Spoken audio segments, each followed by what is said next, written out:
அன்னபூர்ணி சொல்றாங்க, டே மனோ இங்க வா. மனோ வராம தடுமாறுறாரு. ஜீவா சொல்றாரு, ஹலோ, 2 ஆம்பளைங்க சத்தியம் பண்ணிட்டாங்கல்ல, 2 லேடிஸுக்கு சான்ஸ் கொடுங்க.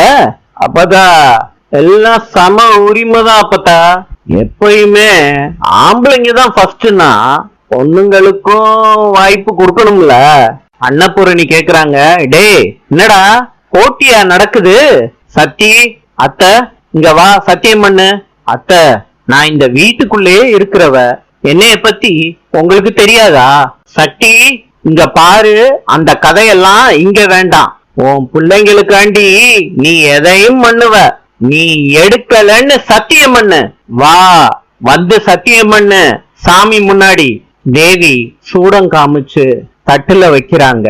சக்தி சொல்றாங்க, ஆத்து கருப்பு, சத்தியமா இந்த பணத்தை பத்தி எனக்கு தெரியாது. நான் எடுக்கவும் இல்ல, யாருக்காண்டியும் இத மறைக்கவும் இல்ல. இது சத்தியம். சூடத்து மேல அடிச்சு சத்தியம் பண்றாங்க சக்தி, கடவுளை நினைச்சுக்கிட்டே. அன்னபூரணி கேக்குறாங்க, தேனு என்ன ஒண்ணும் தெரியாத மாதிரி அங்கேயே நிக்கிற? வாங்க பாட்டி, நான் எதுக்கு பயப்பட போறேன்? எனக்கு எதுவுமே தெரியாது பாட்டி. அப்பவா வந்து சத்தியம் பண்ணு தேனு. நாளை சந்திப்போம்.